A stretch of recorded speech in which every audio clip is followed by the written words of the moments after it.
Untuk teman-teman yang ingin mempromosikan bisnisnya atau mendukung YouTube ini, bisa menghubungi nomor gua yang ada di kolom deskripsi. Teman-teman yang sedang kalian saksikan saat ini adalah Corewetin Intar. Apa kabar teman-teman semua? Semoga dalam keadaan sehat. Gimana nih perasaannya? Deg-degan kah? Stres kah? Atau sangat antusias? Nanti malam jam 11 waktu Indonesia bagian Barat akan ada derby teman-teman. Gua akan live dari jam sekitar setengah 11. Kita cerewetin bareng-bareng ya. Cerewetin Inter hari ini gua akan ngobrol dengan Milanello Podcast. Seperti biasa, setiap menjelang derby. Ini Milanisti favorit gua nih. Oke deh, langsung aja kita ngobrol bareng Milanello Podcast. Cerewetan ceking kita, nyerewetin apa aja. Oke, selamat malam teman-teman Milanello Podcast. Udah lama. Selamat malam. Malam. Nih kalau gue berromansaria, gue nulisnya Milanisti favorit gue gitu. Kalau orang-orang di Twitter kan agak-agak sendu-sendunya kayak gitu nih. Kurang Icul kemana Icul? Icul kalau halunya sih bilangnya dia lagi ini terbang ke Milan ya. Luis, nonton langsung melihat kekalahan Milan. Tapi faktanya kemarin gue baca di berita tuh Inter dan Milan peringkat 3, 4 atau 4, 5 penonton terbanyak tahun lalu loh, gila tuh. Gila.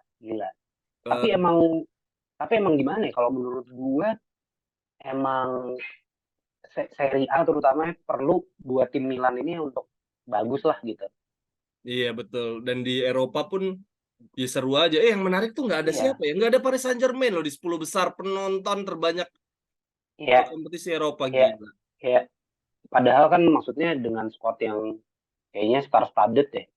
Iya, Kok malah nggak Messi, Neymar, 40.000 Mbappe. emang nggak ada mereka. Messi, Neymar, Mbappe tidak ditonton oleh 10 besar penonton terbanyak kompetisi Eropa musim lalu, kan nggak masuk akal sebetulnya ya. Lu kemana aja warga Prancis, negara nggak segede-gede Indonesia, lu nggak mau nonton gitu kan? Gue sih sebete-betenya sama Paris Saint-Germain, gue tonton sih kalau gue punya tiket. Iya, apa nggak punya Iya. antusiasme nonton bola gitu kan? Oke deh, kita hari ini ngomongin derby ya. Kita mulai dari Iya. gue Oh, penasaran. mau derby ya? Gitu. Gila nih, kadang ya gue juga walaupun Inter menang 4 kali musim lalu, gue sebetulnya kalau bisa derby nggak usah sering-sering lah. Pressure menjelang deg-degannya kan Benar. tetap sama Iya. gitu loh. Iya. Menghadapi ketakutan dicerca, baca Twitter yang enggak tuh traumatik banget kan. Oke, Milan musim ini gimana? Gue ingat waktu gue lupa gue ngobrol sama siapa ya. Tapi musim lalu pun sebetulnya transfer Milan, ketika gue ngobrol dengan Milanisti, dipuji mereka merasa bahwa transfer Milan musim lalu bagus, lebih lengkap. Gue lupa dengan Nelo Podcast atau dengan teman yang lain. Nah, musim ini kalau gue baca di berita jauh lebih lengkap lagi. Nah, kalau menurut teman-teman gimana nih? Sebenarnya kalau dibahas di podcast hampir lengkap lah hampir lengkap kalau menurut gua. Yang kurang itu sebenarnya posisi yang sekarang lagi ditempatin sama Krunic gitu, karena memang Krunic itu musim lalu semacam ada revelation ya, dia kayak bisa bermain di berbagai posisi, walaupun ya itu kita bilangnya kan jack of all trades, master of none gitu ya. Jadi sebenarnya gue sih agak ragu tuh di awal dia bisa mantep di posisi CDM. Nah, terus beli pemainnya habis itu juga nggak pernah ada yang posisi CDM. Yang terakhir dibeli Musa tuh juga sebenarnya dia box to box gitu.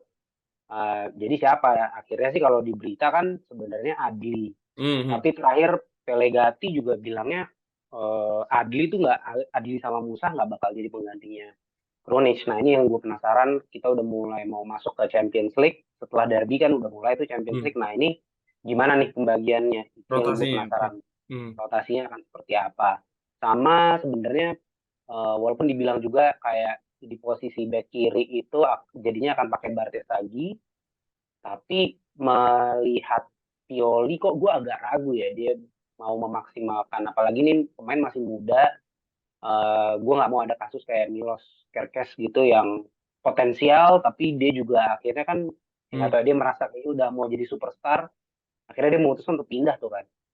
Dia nggak mau nih berlama-lama di youth team gitu. Jadi kalau gue sih ngelihatnya antara CDM sama left back-nya Gue gitu. penasaran dengan CDM itu deh. Maksudnya yang gue perhatikan Milan selama ngelawan Inter tuh kan formasinya 4-2-3-1. Artinya dua Ya, double pivot, satu tuh agak nyerang kan, walaupun dulu Casey sempat ditaruh di situ ya tetap dia lebih attack kan.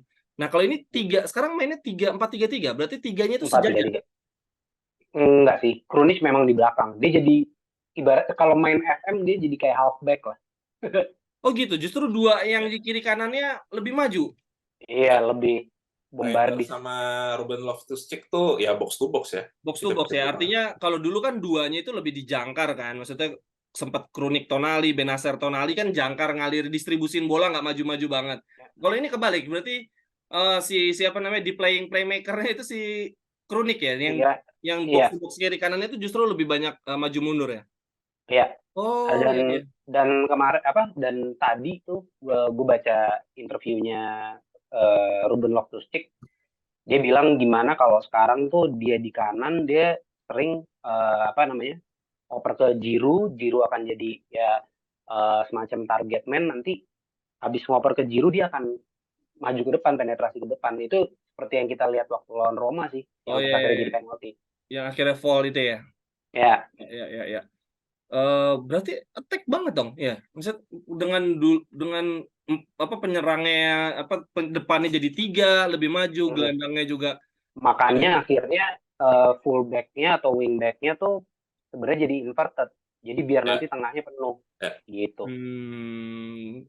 Theo juga dipaksain gitu. Theo beberapa kali, ya. Paksain. Oh. Dan akhirnya sebenarnya kalau di musim ini bisa dilihat dia jadi kayak lebih refresh, terus umpan-umpan crossingnya malah justru semakin banyak tuh. 3 pertandingan ini. Kalau musim lalu kayaknya mungkin ada faktor kelelahan juga kali ya, karena fokusnya selalu di kiri kan. Ibaratnya musim lalu tuh Milan oper ke Leao, terus insya Allah gitu kan. Ya. Gitu. Sekarang udah ini ya. Kalau menurut lu gimana Mas Andre? Tapi ya emang benar sih ya, Pulisic di kanan tuh udah jauh membuat sisi kanan lebih hidup ya.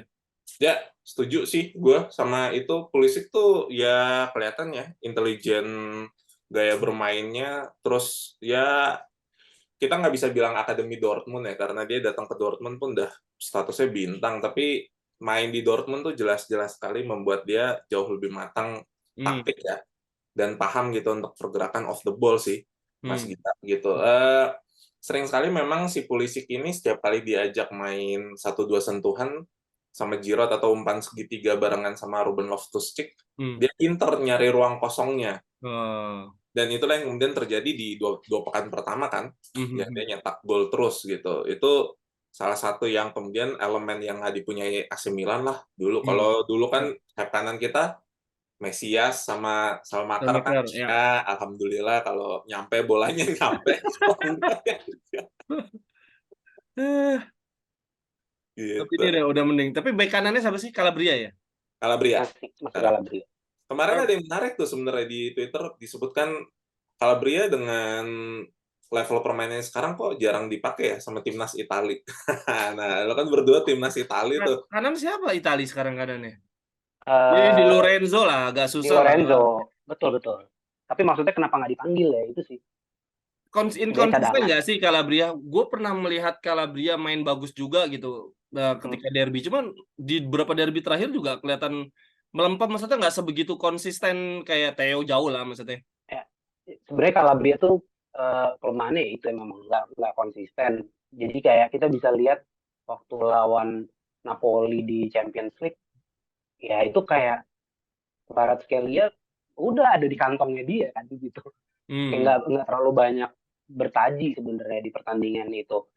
Nah tapi ya gitu, kalau diadu sama Di Marco misalnya sering banget dia kelepasan tuh. Ya kan, jadi ya memang sih memang ada faktor itu gitu ya. Nah gue pikir tuh selama ini tidaknya dia secara pengalaman dengan udah main di Liga, udah jadi pemain utama sama main di Champions League, tidaknya akan dilirik lah sama timnas. Walaupun untuk jadi pemain ini ya, pemain cadangan aja. Gue sih nggak. Oh dia nggak dipanggil aja nggak? Dipanggil aja nggak? Iya, panggil aja nggak. Dipanggil aja nggak. Maksudnya gue sebagai penggemar Milan, gue nggak berharap dia jadi pemain utama sih. Tapi dia dipanggil lah. Layak ya. Tapi soalnya gini bro, Darmian yang menurut gue juga Ya bukan pemain istimewa, cuma tahun lalu 2 tahun terakhir lah semenjak Darmian tuh salah satu pembelian underrated-nya Inter ya, bisa main dimanapun. Kemarin juga dipanggil 0 menit sih nggak main sama sekali di Ya, timnas. ya, ya.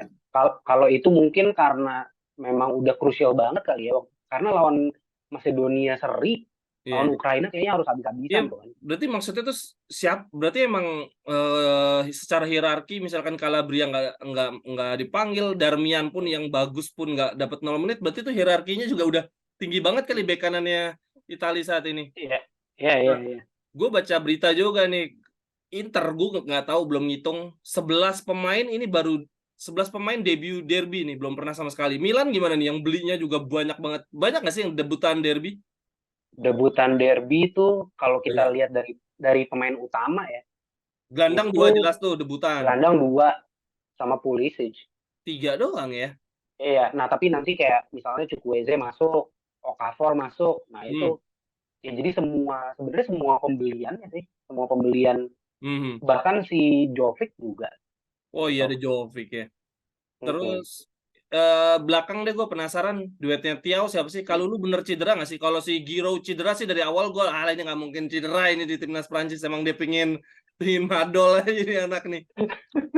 Tapi Terakhir sih masih ngecek MRI ya kalau Pierre Kalulu gitu. Jadi bahkan kayaknya bakal di-keep sampai detik-detik terakhir sih kalau menurut gue, Mas Gita. Saya sih kemarin kalau Icul prediksinya adalah dengan melihat konservatifnya Pioli, berarti kemungkinan besar dia akan pasang Simon Jair sampai nanti menit 65 baru kemudian akan ada pengganti. Mungkin back tengah kiri kita ya yang dibeli dari klub Argentina ya, nggak salah itu kemudian Pellegrino.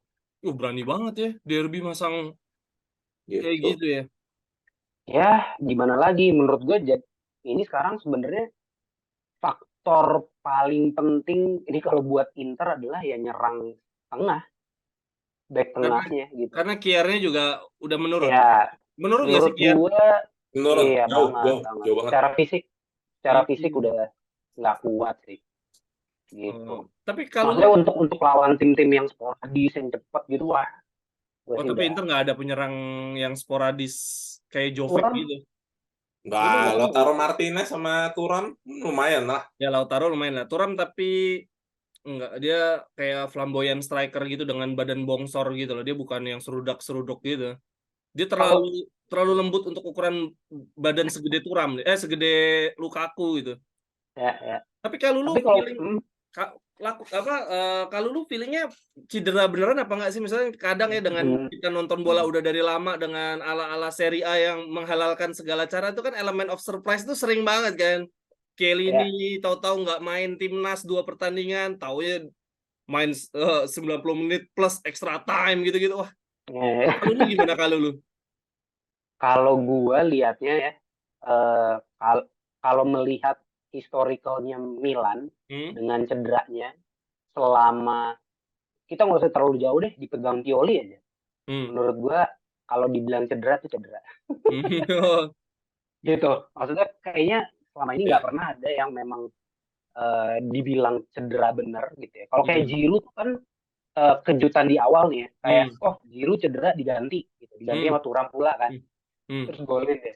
Nah, tapi setelah itu beberapa hari kemudian memang oh ini cederanya ringan, Oh, apa beritanya beritanya kayak gitu langsung kan, muncul itu ya bahwa muncul. oke oke. Nah, jadi kalau elemen of surprise masalah cedera di Milan tuh gue udah nggak ada sih Nah, kayaknya elemen of surprise gitu. ya, ya. Ini naif football ya, memang ya udahlah Cedera-cedera polos aja aja lah. lu gua aja ya. Oke oke. Gitu. Gue ini mau nanya dong. Kalau menurut lo sendiri lihat Inter sekarang di 3 pertandingan pertama, hal positif apa sama hal negatif apa yang bisa lo nilai dari musim lalu dibanding musim lalu? Jelas banget ya. Yang gua kaget adalah 3 musim Inzaghi di Inter ini adalah start terbaik Inzaghi. Nggak ada lagi. Inzaghi tuh 2 musim pertama itu startnya wah sejelek-jeleknya umat lah. Apalagi tahun lalu tuh gila banget jeleknya kan. Nah, dan waktu itu kelemahannya adalah si Marotta nggak berani transfer cepet kan, semuanya last minute, datengin Lukaku last minute, semua serba last minute, akhirnya amburadul. Dan di tahun lalu tuh si Inzaghi udah bilang ke Marotta, jangan kasih gua pemain setelah pramusim selesai gitu. Gua baru menyadari, gua main Football Manager pun nggak sebegitu menyadari bahwa pramusim itu penting. Kadang pramusim gua go on holiday gitu loh, langsung tahu match pertama males banget kan pramusim tuh. Iya. Tapi ternyata si Inzaghi yang menyadarkan gue betapa pentingnya 40 hari pramusim, dan 40 hari pramusim yang kali ini dia hampir dapat full squad kan, cuman sisa-sisa berapa lah gitu. Ya sudah, jadi gue ngeliat, wow, ternyata Inzaghi bener nih, apa yang dia butuhkan bagus banget. Dan di 3 partai awal tuh ya meningkat juga. Di partai perdana lawan Monza menang 2-0, gue rasa Monza ya, iya Monza kalau nggak salah. Ini Monza lawan Gagliardini soalnya. Walaupun menang 2-0, gue ngelihat wah ini nggak meyakinkan lah. Dan Monza yang tahun lalu gue anggap bagus juga kayaknya di musim ini nggak begitu bagus tuh kemarin mainnya. Tapi pas lagi 4-0 lawan Fiorentina kemarin, ya lumayan lah, maksudnya Inzaghi memperlihatkan kedalaman skuad sih. Dia unjuk kemewahan kedalaman skuad aja, gila lu, Cuadrado masuk di babak kedua dengan segala kelincahan dan ketengilannya itu, ya lumayan juga menurut gue ya. Maksudnya, wah, dari Tapi itu salah satu pembelian aneh ya buat lo, ya nggak? iya aneh banget Serie A musim ini aneh banget sih. Gue nggak pernah dalam hidup gue merasa ada di fase momen gue bersyukur Cuadrado nggak cedera bersama timnas nih, baru sekali ini. Wah anjir, dia nggak cedera. Tadinya gue benci banget dia nekel Alexis Sanchez dan lain-lain. Tapi dari sisi kualitas pemain inti, turun sih kualitasnya Inter. Tetapi kalau keseluruhan sama bangku cadangan, itu standar ininya, deviasinya nggak margin ininya nggak signifikan lagi. Jadi lebih Ya, untuk menarik. maraton Menarik. lumayan, Tapi mungkin kalau partai cuma 4 playoff, 4 pertandingan gitu, gue rasa dengan Milan, Juve, Napoli, Inter punya peluang besar untuk kalah ya. Maksudnya dulu Zeko, dulu Lukaku, terus sekarang cuman ada Thuram yang belum berpengalaman, Arnautovic 34 tahun, jauh loh Alexis Sanchez yang cedera gitu ya. Menurut gue itu sih bahwa kedalaman squad. Nah ini nih, habis international break, gue nggak tahu seberapa terkuras Milan nih. Dengan asumsi sama-sama terkuras, gue optimis Inter dengan kedalaman squad. Gue nggak tahu juga sih kedalaman squad Milan, 5 pemain yang masuk siapa babak kedua. Babak Oh, kedua ya. banyak. Chukwueze bisa masuk, Chukwueze Okafor itu apa sih, bisa, kanan ya? kanan. Kanan. Dia negara mana sih, Mas? Nigeria. Hmm. Nigeria. Oh, Nigeria bagus ya berarti ya. Lukman, Osimhen, Iya. Chukwueze ya, gila juga ya. Ya. Terus Okafor, Musa. Okafor bisa, Musa bisa. Okafor tuh apa Walaupun Okafor? Okafor sebenarnya ini penyerang. penyerang dan penyerang sayap kiri sebenarnya. Ya. Selama 3 pertandingan awal dia masuk gantiin sama Giro atau Leao? Gantiin Giroud. Oh, Giro. Giroud. Jovic Dan dia bisa bikin belum pernah nyoba ya? permutasi. Jovic belum. Belum pernah main sama sekali. Terus apa lagi? Ya Pellegrini ya. Pellegrini back tengah kiri, kalau bisa Pellegrini itu apa? Pellegrini wingback kiri. Bukan, Dia back tengah kiri. back tengah kiri karena dia emang kidal. Dia sebelumnya mana sih, itu yang Juventus dulunya ya? Atau bukan ya? Bukan. Oh, baru tahu gua. Nah, sebenarnya apa ya? Kayak kalau dari sisi back, beneran Milan tuh yang patut diuji banget sih sama tim-tim lawan saat ini ya. Gitu, karena terutama sama Inter nih, karena Tomori kartu merah kan waktu lawan Roma. Gimana menurut lo, Tomori nggak ada, atau kan soalnya ada yang bilang juga tuh Tomori absen, advantage for Milan gitu. Ada banyak yang bilang kayak gitu kan. Enggak juga sih kalau buat derby gini, enggak sih, karena ya Malik Thiaw itu kan sebenarnya biasa main di kanan dan dia hampir nggak pernah main di kiri. Dia pasti akan, sementara Tomori walaupun dia kaki kanan tapi kaki kirinya lumayan hidup lah. Gitu. Masih bisa buat ngoper, untuk umpan jauh segala macam tuh masih bisa lah dia. Nah, ini makanya akan jadi cobaan juga nih.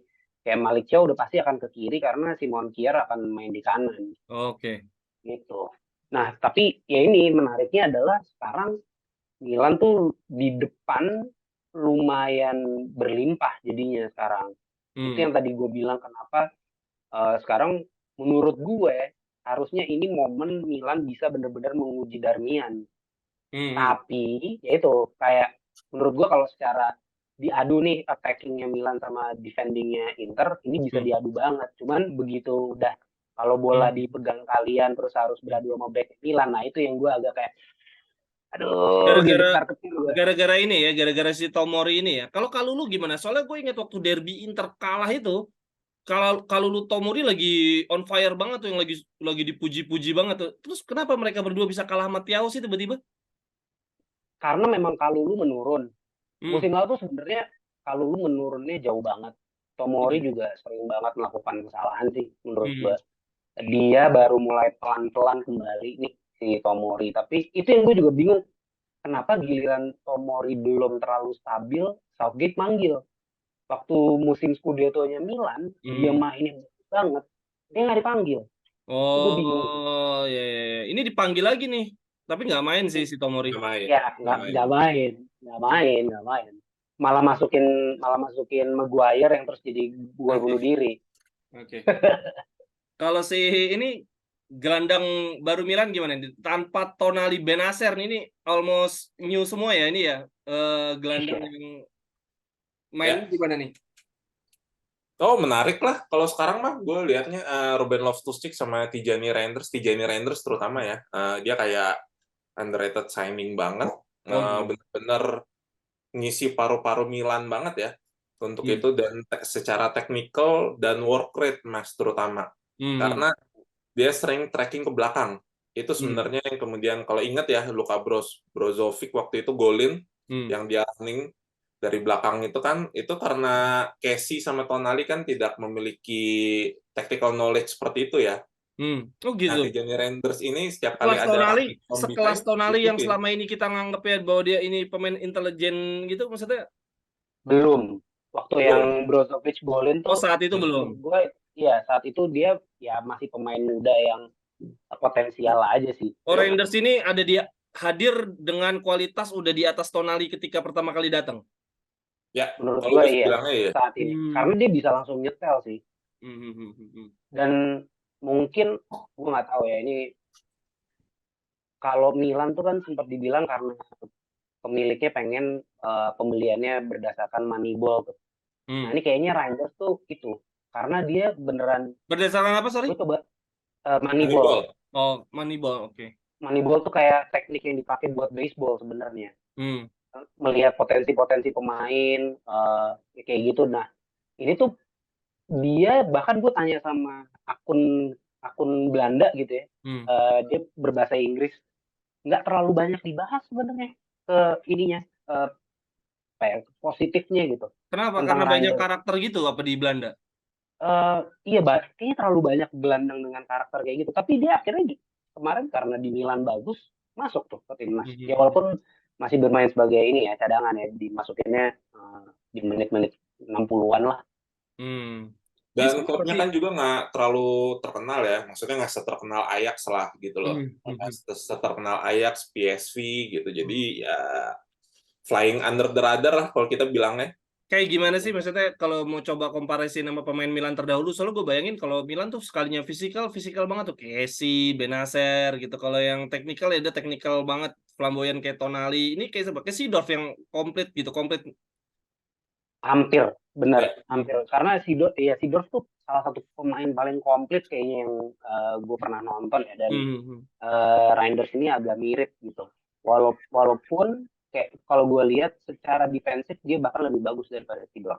Oke, gue mau balik ke ini deh. 5 pemain yang 3 pertandingan awal nih masuk, berarti siapa aja nih yang berdasarkan 3 partai awal?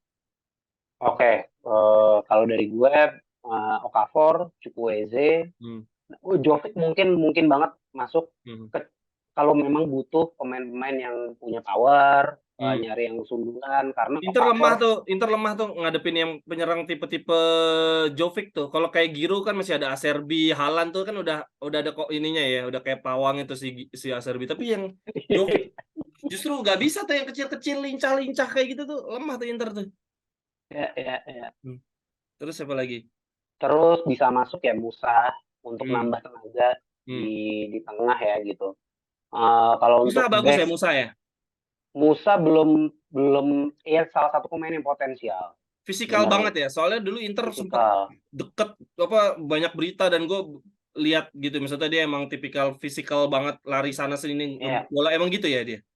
Tapi memang belum, waktu di Valencia pun belum terlalu terbukti. Nah, ini pemain yang gue harap underrated juga gitu. Karena gue tuh agak, kenapa beli Musa ya, kenapa nggak cari CDM ya gitu. Tapi ya kalau dilihat waktu dia masuk main lawan Roma tuh potensial sih gitu. Oke. Lalu siapa lagi tuh? Jovic, Chukwueze, Okafor. Pemain siapa lagi Andre? Satu lagi nih. Menurut lo siapa masuk? Luka Jovic. Udah tadi. Back nggak ada isi tenaga ya. Kalau di Milan 4 back tuh ini cenderung 90 menit selama ini. Iya. Bisa jadi. Mungkin nanti kalau itu ya Mas, sesuai Simon Jair main duluan starting misalnya, menurut gue sih menit 60 55 Capek dia. diganti Capek ya. banget. Emang fisiknya selemah itu ya maksudnya? Kalau di pre-season gitu sih kelihatan bahwa udah nggak bisa lari aja. Ya inget Romano Gnoli lah waktu di ayam-ayamin Lukaku. Ini Lukaku gila sih. Kalau kalian dengar cerita tentang Lukaku dari, ya gue nggak tahu apakah orang-orang anak-anak Milan tuh mendalami cerita Lukaku. Tapi kalau menurut kalian gimana tuh Lukaku tuh? Waduh, ini sempat dibahas juga. Kenapa? Karena kan ada gosipnya dia ke Milan ya. Milan kan. Iya. Iya. Jujur sih bertiga nih sama Ico menolak semua. Menolaknya bukan karena dia bekas pemain Inter, tapi attitude aja sih. Iya, betul. Nah, itu lebih ke situ. Kalau masalah kualitas, gue tuh nggak meragukan dia sih. Ya maksudnya mungkin di timnas dia nggak terlalu oke lah ya gitu. Kemarin udah cetak 2 gol lagi, dia udah balik lagi. Nah, itu sebenarnya. Tapi ya masalah attitude aja sih. Gue nggak gini. Transfer antara Milan sama Inter itu kan udah terlalu sering ya. Ini salah satu yang lucu sebenarnya. Salah satu anekdot yang buat mereka yang nggak paham tentang Derby della Madonnina nih, menurut gue ini anekdot yang seru gitu. Gimana persaingan tim satu kota, tapi sebenarnya sering banget transfer antar tim gitu kan. Ya gue jadi juga nggak pernah mengharapkan itu gitu. Selama memang tujuannya baik ya, hasil positif gitu kan buat Milan gitu. Nah, kalau Lukaku masalah attitude aja sih gue takut aja kalau dia malah berulah gitu. Itu gimana Mas Andre? Lu juga nggak terima Lukaku? Kalau buat gue Mas, Lukaku itu dia sama banget kayak Gonzalo Higuain. Buat gue gitu. Apanya tuh? Dalam artian gini, untuk low pressure environment ya, dia akan amat sangat bersinar. Tapi ketika lo ngarepin dia jadi main player lo, nah itu tuh, dan di momen-momen penting, lo kan udah ngerasain sendiri. Berapa kali gol dianulir sama Lukaku. Iya. Agen ganda dari... Sama ada satu lagi, di Milan tuh kan mainnya cuman lone striker. Kayaknya Lukaku tuh nggak pernah cocok di Chelsea tuh kayak gitu, di MU juga. Cocok memang ada tandem ya. Dan ya si strikernya Inter dari Argentina itu cocok banget sih main sama Lukaku somehow ya. Iya, betul. Ngerti bolanya, tahu lah. Lautaro nggak mau diginiin nih. Iya, nggak mau.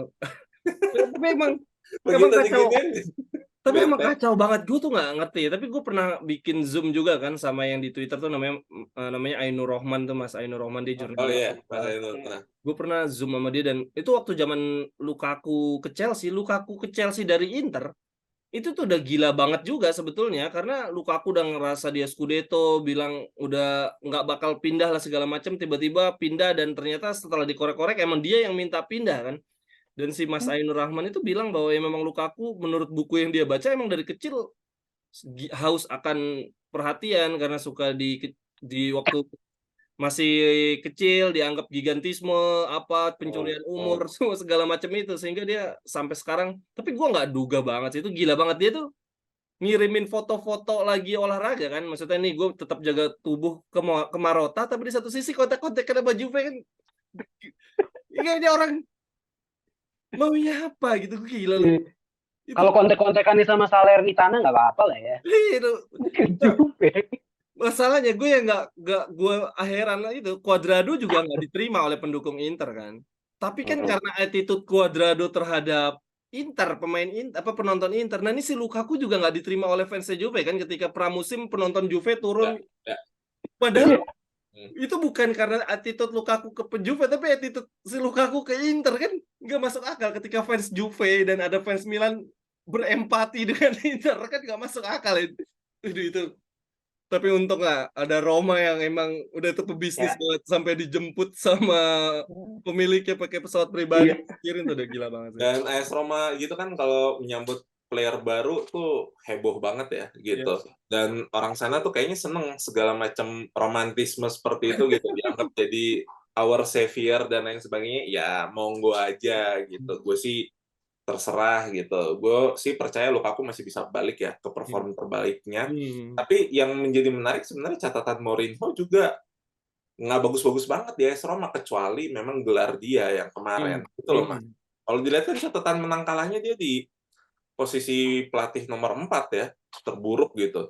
Dia Mourinho. benar-benar pragmatis bukan cuma dari sisi permainan sih, pragmatis dalam memandang bagus atau tidak ya torehan piala gitu. Gue mau kalah 72 kali bandingin orang kalah, bisa katakan Pioli menang banyak tapi nggak dapat gelar, dia lebih milih yang dapat cup, dapat piala-piala lain gitu tuh. Dia emang pragmatis banget itu orang gila tuh. Dan menurut teman-teman Iya. gimana? Dybala Lukaku gila nggak tuh Roma tuh? Kalau memang akhirnya bisa nyetel dan terus Dybala juga bisa jaga kondisinya, menurut gue akan jadi sesuatu yang mengerikan. Tapi kalau gue lihat Roma nih, masalahnya bukan cuma di pemain depan sih. Secara mental nih kayaknya udah mulai, nih maaf ya gitu sebagai kita sebagai fans Inter, tapi jangan-jangan memang kutukan Mourinho musim ketiga tuh memang bener adanya gitu. Ini gue lihat soalnya di beberapa berita udah ada pemain-pemain yang mulai nggak puas nih sama Mourinho nih gitu, dengan cara dia memperlakukan mereka gitu. Nah ini yang jadi kunci juga karena pemain barunya Roma yang back itu siapa ya? Yang tadinya saingannya sama Milan gitu, tapi akhirnya Roma yang dapat. Nah ini juga belum pernah dimainin dari Liga Prancis. Aduh lupa. Pokoknya depannya N aja. Nketiah apa siapa Oke. gitu. Matic Nah, aja ini keluar dari Roma gue kaget kok. Matic tuh bagus padahal tuh. Ya. Salah satu pemain yang work rate-nya juga gue akui bagus ya gitu. Menonjol tapi kemudian penting buat tim. Nah itu tuh. Makanya cukup mengagetkan. Oke, kita balik lagi ke derby deh. Berarti menurut Mas Andre Gupta nih, kita berusaha coba terawang lah, menang atau kalah lah, biarin lah. Kalau menurut lu gimana nih kalian? Nanti lo kaget dengar prediksinya Gupta lo. Kalau menurut lu gimana? Udah Andre aja dulu deh. Kalau gue ini, Mas, gue bilang gini, di tengah badai tidak adanya back tengah yang mumpuni ya, gitu. Kalau Milan bisa dapat hasil seri, di sisa perjalanan musim ini Milan setidaknya bisa mengamankan jatah Liga Champions kembali, gitu. Karena lo sebagai sebuah tim diuji tuh bukan cuman satu minggu lawan Inter kalah atau apa gitu, lalu kemudian minggu ke depannya lo nggak bisa bounce back, kan sebenarnya bukan itu. Tapi kalau Milan bisa seri, ini akan jadi peluang besar untuk dapat zona Liga Champions musim depan gitu. Karena di tengah nggak ada back tengah, lo masih bisa dapat hasil yang cukup positif. Kalau gue sih seri ya, gitu. Seri, kemungkinan kita akan kebobolan terlebih dahulu mengingat lini serang Inter luar biasa sekali awal musim ini. Tapi bisa jadi kemudian akan ada babak kedua ya, gitu. Either Leo atau Giro seperti biasa gitu yang bisa bawa poin lah, 1 poin buat AC Milan. 3 pertandingan awal Milan dominasi 90 menit. Mainnya gimana? Dominasi penuh. Kecuali lawan Roma. Even lawan Roma kalau nggak kemudian Tomori ada kartu merah. Wah itu kayaknya 90 menit di kandang AS Roma dikontrol sih. Bagus dong. Inter enggak loh. Inter sama sekali nggak main dominasi penuh loh. 64. Nah, justru itu sebenarnya yang jadi racunnya, Mas. Karena gini ya, kalau gue selalu melihat Pioli ini pelatih yang keras kepala. Kalau satu takut berhasil, itu aja terus dipakai. Dia kemudian tidak berusaha menjadi bunglon yang, gue pekan ini tahan dulu tenaganya, pekan depan nanti gue gas lagi, pekan ini setengah gitu. Kayaknya enggak gitu. Nah, sementara Inter Milan kan lagi on fire. Gue amat sangat setuju kalau bisa Pioli memakai pendekatan yang agak kalem gitu. Jadi nunggu gitu. Tapi sepertinya sih nggak bakal, pasti akan ambil alih nih di awal-awal pertandingan, tapi kemudian jadi kebobolan. Nah itu kan Oke. penyakitnya. Kalau gue sih itu. Tapi ya prediksi gue sih seri ya, Mas Gita. Nah, Gota gimana nih? Nah, kalau hati udah pasti pengennya Milan Ya, menang kan. betul. Tapi kalau secara otak gitu ya, gue liatnya kayaknya akan kalah 2-1. Walaupun kita nih 3 pertandingan awal nggak jauh-jauh banget loh. Maksudnya Betul, kita betul. poin sama, bedanya cuma selisih gol doang kan. Ini gara-gara satu back absen si Tomori ini, lu merasa ini signifikan ini ya, signifikan. Dua, nggak ada Tomori, dan kemungkinan kalau lu nggak ada, menurut gue main pakai Simon Kjaer tuh jadi kayak main 10 lawan 11 sebenarnya. Semoga bener. Dan maksudnya gini, kayaknya jadinya kalau pakai main Simon Kjaer kita harus mainnya low block gitu. Nah, gue pengen Selama tahu ini kan high pressing, selama ini tinggi High pressing banget, Mas. Wah, gila. high Makanya pressing. kemudian inverted fullback-nya Milan, terutama Theo ya, menggila gitu. Karena mereka kemudian mainnya high pressing, dan distribusinya Magnan itu ya, mohon maaf ya, kalau dibandingin sama Onana yang musim lalu, jauh lebih bagusan Magnan gitu. Dan Magnan jadinya manfaatin Theo banget untuk kemudian dia bisa kasih umpan vertikal di tengah ketika Krunic mancing pemain tengahnya untuk ikut pressing dia ke belakang, lalu Theo gantiin posisi Krunic, dan itu yang kemudian jadi opsinya Magnan sama gitu, untuk kemudian Theo progressing bawa bola sampai ke tengah sampai ke depan, dan itu selama 3 pekan pertama seperti itu terus, Mas Gita. Waduh. Kalau dari lu sendiri gimana? Gue jujur, gue nggak ngikutin Milan nih, belum ngikutin Milan, makanya gue nggak tahu seberapa bagus Milan. Nah, Inter kendalanya adalah international break ini nih, khawatir international break kan bisa juga menghancurkan Milan kan, momentum itu. Cuma gue di Inter ini yang gue khawatirkan, kalau waktu itu habis lawan Fiorentina dan lanjut 7 hari kemudian, gue optimis banget, apalagi ada Alexis Sanchez nambah satu lagi kan, lumayan lah. Alexis Sanchez di Marseille masih cetak 14 gol loh dia di Liga, luar biasa juga kan. Tapi ya kalau melihat ada Kjaer itu gue agak optimis sih, maksudnya di babak kedua bisa manfaatin dari kecepatan. Inter masih punya Alexis Sanchez, walaupun 34 tahun, sprint pendek gitu masih oke lah.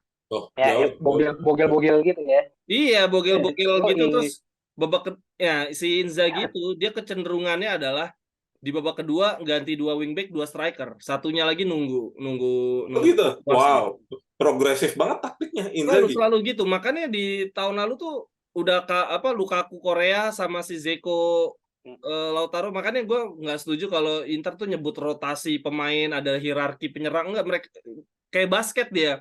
Ada unit pertama masuk 5 pemain tim kedua, jadi dia udah kayak punya second unit, first unit gitu. Tapi ya itu yang menurut gue bedain Inzaghi sama Pioli ya gitu. Sebenarnya ini adalah celah yang dilihat Inzaghi ketika jatah pergantian pemain tuh tambah jadi 5. Nah ini sebenarnya belum dimanfaatin sama Pioli sepenuhnya.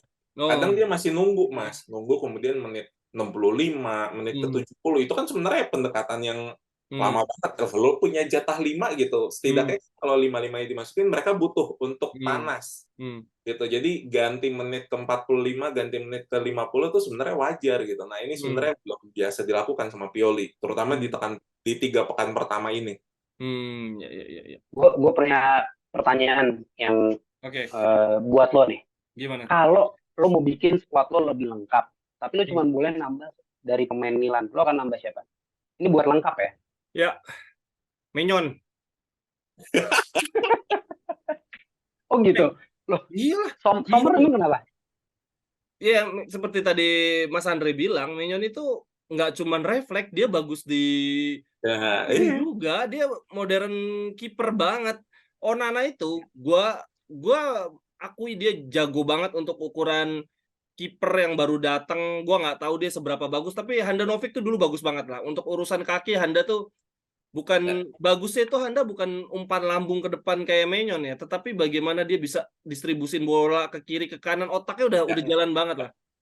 Tapi Onana bisa secepat kilat kayak gitu, bener-bener sampai kita melupakan kok ada kiper kayak Handa gitu. Nah, kelebihan Onana adalah refleks, maksudnya stoppingnya itu nggak kayak kiper pada umumnya, dia rata-rata lah nggak sebegitu mencolok. Maignan kan lengkap kan, cuman kelemahannya cederanya itu suka Ya, kan. ya. Nah kalau untuk melengkapi gue sih ya Maignan sih udah jelas. Nah kalau sayap sebetulnya sayap kanan sama lah, kita kuatnya di kiri, walaupun Di Marco menurut gue tetap masih di bawahnya Theo, tapi kita kanan kalau lu ada kanan yang bagus, wingback kanan, tapi kan Calabria nggak juga sih. Enggak. Ya. Tapi Dumfries mengalami peningkatan banget ya. Siapa? Dumfries tuh Dumfries, mengalami Mas. peningkatan ya. Dumfries itu, kalau gue bilang Dumfries itu dengan Hakimi, walaupun dari sisi teknik bagusan Hakimi jauh ya, intelijensia Hakimi, kecepatan Hakimi, passing Hakimi, tapi tetap yang dibutuhkan Inter saat ini, berhubung Di Marco sangat attacking minded, ya kita kanannya harus seimbang lah. Kayak Calabria, Theo tuh mau nggak mau ya jadi impas kan. Iya. Kayak Brazil buktinya nggak works itu, Dani Alves, Marcelo, kiri kanan bagus, eranya mereka kayaknya Brazil nggak juara, nggak bagus-bagus banget, saking kiri kanannya nyerang semua kan. Iya. Kalah 7-0 sama Jerman. Gitu. Iya. Kalau lo siapa? Kalau lo mau ngambil pemain Inter? Kalau gue kayaknya, karena gue masih melihat kelemahannya itu di back ya gitu. Maksudnya gue pengennya dengan asumsi gue ambil Bastoni, lalu gue geser ke kanan. Tapi lu pernah ngikutin Bastoni ya sih? Menurut lu Bastoni gimana? Ngikutin. Bastoni tuh kalau gue perhatiin, dia emang left center back yang sering banget maju. Sementara kalau dia maju, jadinya Mkhitaryan yang di kiri, jadi sebenarnya agak mundur kan. Agresif banget sih sebenarnya. Tapi secara defensif, gue sih suka ya. Itu bagus. Gue sih kalau gue ngerasa, hoki banget. Inter bisa dapat Bastoni dulu di Atalanta tuh, beli 30 juta di usia dia yang zaman 4 tahun yang lalu ya, itu mahal banget kan. Fratesi aja sekarang dibeli 30 juta gitu sekarang. Dan termahal kedua Serie A dan waktu itu dibeli habis cedera cukup lama kan dia. Jadi memang waktu gue salut sih dengan postur tubuh 190 cm, lari-lari ke depan, crossingnya jauh lebih bagus dibandingin Dumfries bahkan. Tapi entah kenapa di timnas Italia tuh, gue rasa timnas tuh mungkin harusnya main 3-5-2 kali ya. Soalnya nggak keluar, center back 2 dia nggak begitu bagus. Ya. Nah itu kayaknya memang pemikirannya juga masih kuno kali ya. Makanya harusnya gue nggak bisa bilang Spalletti itu belum ada pengaruhnya gitu, karena ya dia baru 2 partai ya. Jadi kayaknya mesti dilihat nanti ke depannya akan seperti apa, karena harusnya dia cukup revolusioner lah gitu. Karena Mancini sebenarnya juga ada beberapa hal yang mau dia jalankan, tapi ternyata terbentrok sama federasinya kan. Gitu. Tapi ya. Penasaran deh, apa si Jovic menurut lo gimana? Apa Mas Andre? Jovic, kedatangan Jovic tuh, menurut gue Jovic bagus gitu. Lo kaget gak? Sebelumnya kan si siapa pemain Porto gitu. Andre Silva. Bukan. Taremi. Iya, terus Arnautovic juga sempat dikaitkan tahun lalu. Maksudnya yang datang Jovic lo kaget gak? Atau seneng, wah ini bagus nih gitu? Gue sih ini pemberian, ini sebenarnya bukan pembelian ya Mas, dia kan dipinjem, tapi Milan bisa ada opsi perpanjang pinjamannya selama 3 tahun. Jadi aneh banget Serie A, emang gila ya Serie A. Iya, jadi ini sebenarnya free gitu. Kalau gue baca-baca sama Gupta, jadi sebenarnya Fiorentina itu nggak mau ngasih 50% fee penjualannya Jovic ke Real Madrid. Jadi mereka lebih baik, ya udah dipinjemin aja sampai kontraknya habis itu mau ke Milan atau apa gitu. Tapi ini low risk Mas, low risk dalam artian low risk ekonomi perspektif ya. Oke. Ya, kalau dia bagus monggo, kalau enggak ya udah gitu, no hard feeling-nya, nanti dibalikin kita cari striker yang lain gitu. Nah mungkin satu player yang Inter ya yang gue pengen ada di Milan sebenarnya sama Gupta, Bastoni. Jadi gini, gue melihat Bastoni itu adalah sebenarnya level yang bisa dicapai Romagnoli gitu. Tapi Romagnoli itu cedera lalu kemudian Romagnoli dulu gitu ya dia. Defender yang bisa passing, bisa maju ke depan gitu dulunya. Iya, dulu tuh seperti itu Romagnoli. Dan pentingnya adalah Mas sekarang ya, kalau permainan lo lihat ya di tim-tim yang modern, back tengah kiri itu jarang. Tapi untuk tim-tim yang bagus mereka punya, karena mereka nggak perlu balik badan untuk kemudian ngoper. Ya, Kalau back tengah kiri lo kakinya kanan kan ada kemungkinan kalau dia Betul. terima passing, dia mesti balik dulu dong badannya mindahin bolanya ke kaki kanan. Nah, Romagnoli dulu kenapa kemudian Milan bisa seperti itu juga adalah karena dia bisa progresi bola begitu dikasih. Nah, itu sebenarnya yang kemudian nggak punya di AC Milan. Makanya kemudian ada pembelian tuh masih Marco Pellegrino namanya. Nah, itu sebenarnya back tengah kiri yang dari klub Argentina itu yang nanti aku lihat sih Pioli itu pengennya kayak Oh iya. gitu. Jadi kalau emang lo back tengah kaki kiri, jadi kita bisa progresi bolanya langsung cepet tanpa perlu mindahin dulu ke kaki kanan. Itu sih kalau gue ya. Kalau kita Jovic sebenarnya ya sama. Untungnya pembeliannya apa? Ya itu loan gitu loh. Untungnya pinjaman. Jadi ya itu tadi low risk. Ini kan pemain sebenarnya udah dikaitin sama Milan sekitar 2-3 tahun ya waktu dia masih di Madrid. Oh. Karena ini salah satu pembelian mahal Madrid yang tidak berhasil gitu. Nah, cuman sekarang gue penasaran nih, pendekatan Pioli kan terkenal dengan pendekatan personalnya. Kebanyakan pemain, terutama di zaman Fiorentina tuh pada deket banget, apalagi setelah kasus meninggalnya, kok gue lupa namanya, Astori, Davide Astori, gitu. Nah itu kan kelihatan banget bahwa Fiorentina tuh interpersonalnya tuh sangat solid gitu. Dan ya Pioli waktu baru datang pun juga berusaha membangun itu pelan-pelan di Milan. Dan kelihatan lah bahwa dia memang pelatih yang bisa dekat dengan pemain. Nah ini sebenarnya ini momen pembuktian juga buat Jovic gitu. Setelah di Fiorentina menurut gue adem-adem aja sih. Tapi karakternya berarti beda banget ya sama Giro ya. Maksudnya bukan yang tinggi besar mantulin bola gitu, bukan gitu ya. Beda. Iya. Berarti maksudnya kalau Giro diganti, permainan Milan otomatis skemanya ya agak berubah dong. Maksudnya nggak ada pantulan striker di tengah jangkau begitu. Iya, jadinya memang kayak permutasi aja sih. Jadi kayak Okafor pun juga sebenarnya awal dibeli dia pasti akan bolak-balik ke kiri, dia Okafor ke kiri, Leo mungkin ke tengah. Jadi sebenarnya untuk membingungkan back lawan aja sih, memancing. Oke. Justru bahaya juga. Oke deh kalau gitu. Terima kasih banyak Mas Andre Gupta atas waktunya. Kita ketemu lagi di derby berikutnya ya nanti ya. Ya. Semoga hasil terbaik derby ini. Tapi lo optimis Milan kita ketemu lagi di semifinal champion nggak musim ini? Oh, jangan di semifinal dong, final lah. Final aja. Biar beda final kayaknya. Lupa gue nanya, lo masuk ke grup mudah gimana tuh? Siapa aja? Paris Saint-Germain, Newcastle, Dortmund.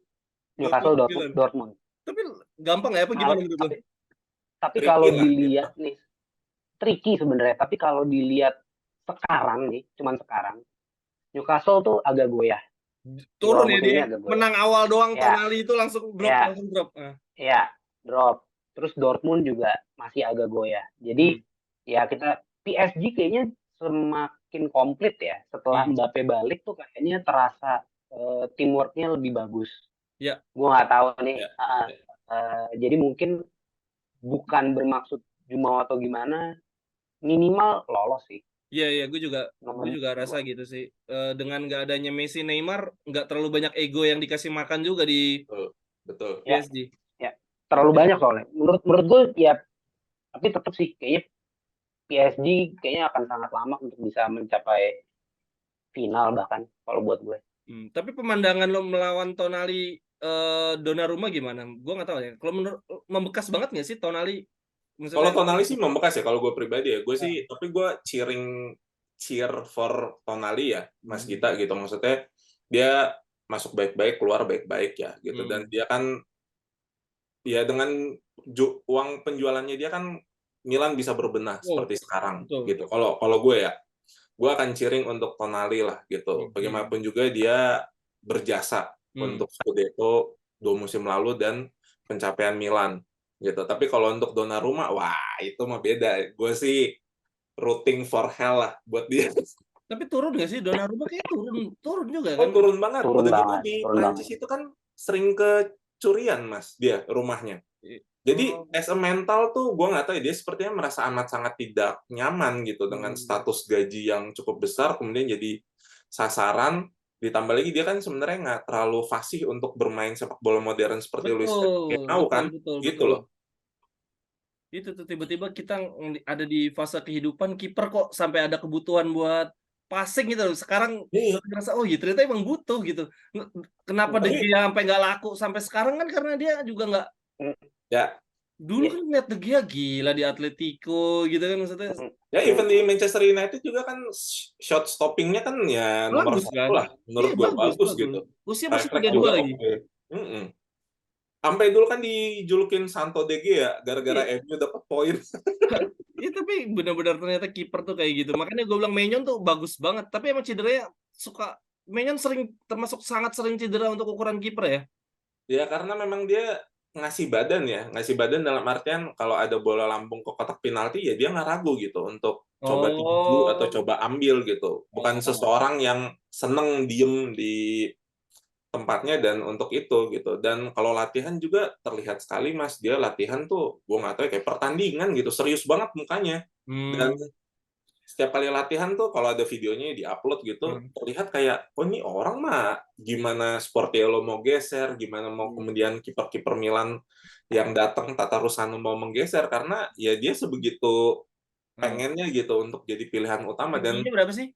Tingginya tingginya berapa? 191 ya. Nah, ini nih menarik nih yang patut ditonton dan selalu gua coba simak di 3 partai awal Inter. Kipernya Inter si Sommer tuh. Sommer itu tingginya cuma 183. Hmm, mm, ya, Jadi ya, ya. kalau gue baca ulasan sebelum ke Inter tuh gue baca kelemahannya Sommer nggak bisa menjangkau bola-bola yang biasanya bisa dijangkau oleh kiper-kiper Eropa.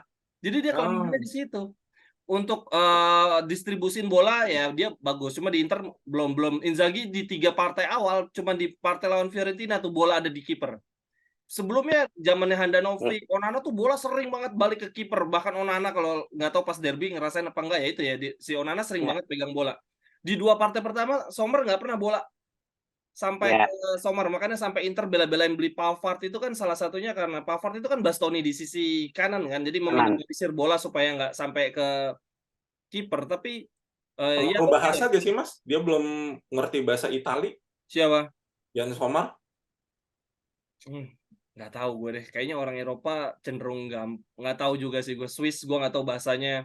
Dia Mm-mm. Swiss yang Jerman apa Swiss yang Itali tuh? Iya itu dia. Swiss kan Hmm. bisa agak-agak gimana gitu ya. Nah Mungkin tapi itu juga jadinya komunikasi sama Bastoni, Darmian itu jadi sulit gitu buat dia. Makanya Inzaghi mungkin tidak ini ya. ya, Tapi kalau dia bisa ngejar ya kemampuan berbahasanya dengan baik, karena McMahon itu kalau teriak ya pakai bahasa Itali, Mas. Tomori itu kalau oh komunikasi pakai bahasa Itali ya mungkin salah gitu. satunya itu. Tapi di 2 partai awal sama sekali enggak. Waktu lawan Fiorentina udah mulai ada bola ke kiper, cuman masih deg-degan banget. Berapa kali apa penyerang lawan udah mepet banget ke dia, dia baru ngoper.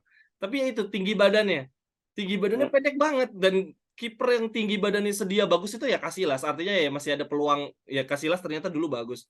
Nah, Ya. positioningnya dia tuh yang unik. Jadi beberapa kali Inter nih walaupun clean sheet ya karena memang kebetulan lawannya nggak bisa banyak nyerang. Tetapi ada beberapa momen dia jadi bukan kiper terbang-terbang gitu. Entah kenapa kok posisinya lu ada di situ. Oh, ternyata memang kelebihannya di situ di balik tubuh pendeknya. Nah, ini menarik nih. Ya, Menarik, menarik. jadi kayaknya Soalnya dia bisa kayak sebenarnya kita bisa ambil contoh ya ini agak terlalu lama tapi kayak Cannavaro ya, dia back pendek tapi iya, dia bagus banget gitu. iya, Apalagi positioning. pembuktiannya terutama di 2006 ya Iya, lawan Jerman gitu. tuh kan gila banget ya. Mm-mm.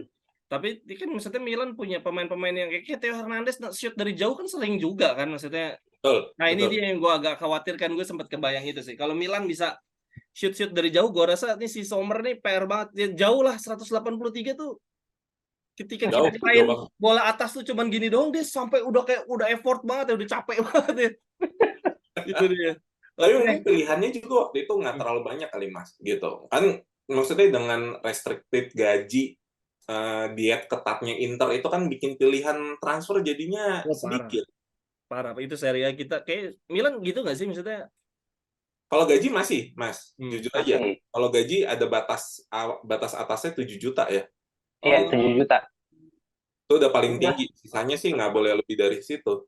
Gitu. Hmm. Jadi makanya nih ada rumor kemungkinan Mike-Nya dijual karena permintaan dia 8 sampai 10.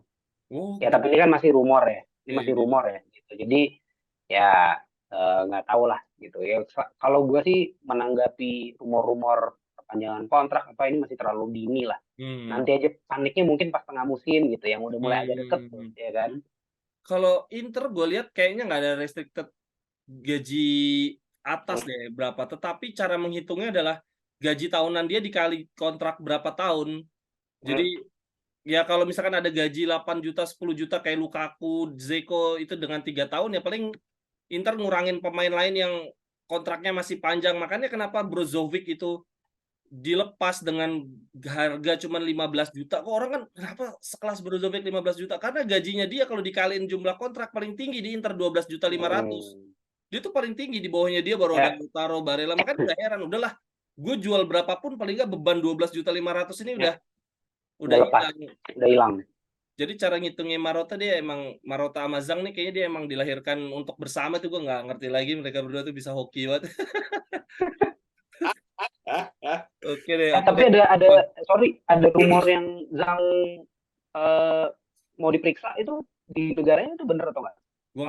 Gue nggak ngerti lagi tuh, kayak rumor stadion, rumor Zhang pindah, gue tuh sampai tahap dimana gue jadi ini kayaknya gue ya objek berita gue, jadi gue nggak bisa bedain Zhang baik atau buruk tuh, gue kayak gue jadi korban berita nih. Gue nggak ngerti Zhang ini dibutuhkan Inter apa enggak. Kadang kalau gue baca berita iya masih bersyukur Zhang nih daripada Cardinale apa segala macam. Cuma di satu sisi gue kok gini-gini banget transfer. Lo mau ketika City beli siapa tuh Gvardiol apa sih, Inter malah lu mau masuk final lagi apa enggak gitu.